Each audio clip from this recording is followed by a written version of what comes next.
Wish I could be out there.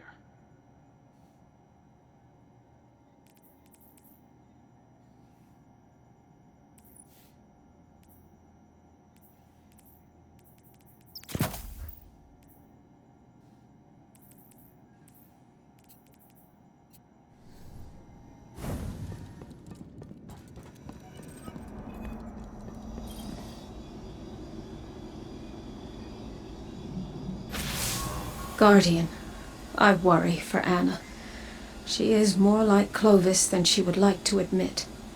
Obsessed with doing what she's decided is right, a compulsion to achieve her goal no matter the cost.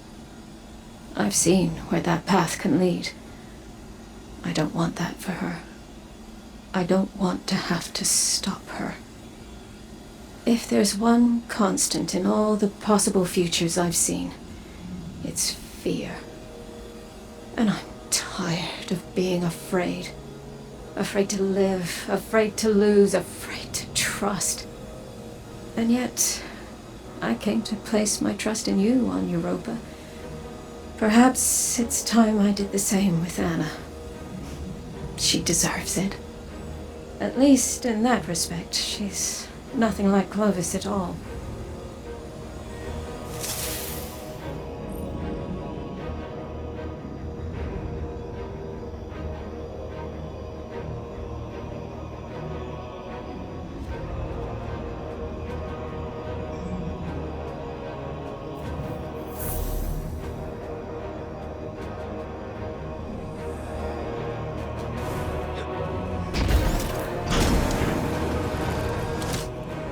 With each cache of submine data, an increased percentage of my code is restored.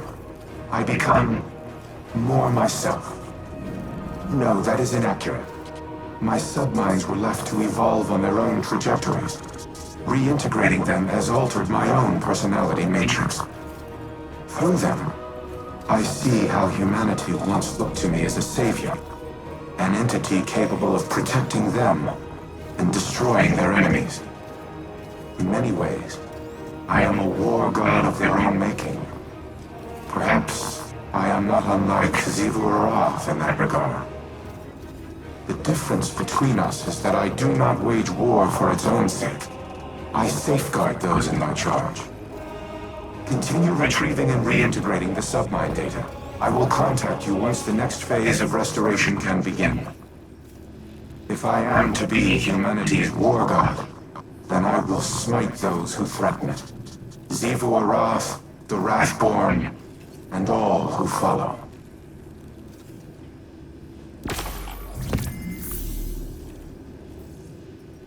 Your efforts to acquire the submine data have been proving effective.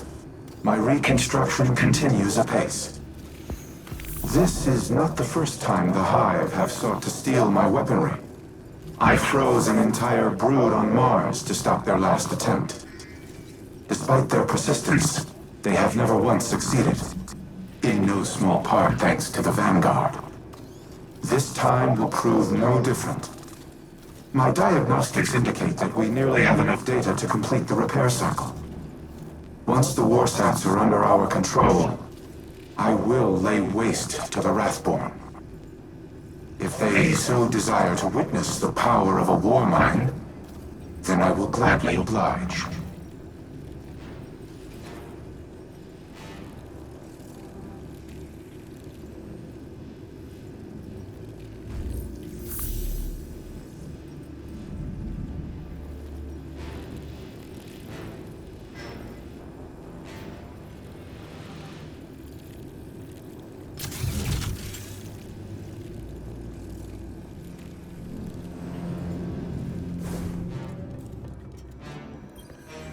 Think of each Vex Hobgoblin like a starship. The crew works together to pilot it, but it doesn't mean the crew all share one mind. Or the same ideals. This aligns with observations I've made in the Infinite Forest, where aberrant Vex were quarantined and destroyed. Aberrant in that they moved against a consensus. Aberrant in ideology. The Vex may seem unified, but they're divided into a number of factions. Just like us. Tell me, as someone who has traveled time in a circle, are our divisions so clear in every cycle of history? No. Nothing is ever clear, no matter how many times history repeats itself. Choice is always the knife we fall on. Our own choices, each and every time, seem to be what dooms us. Always? Not always, but too often. We fracture, we fail, and the wheel turns again. We, constrained to linear time, do not have the ability to learn from our future mistakes.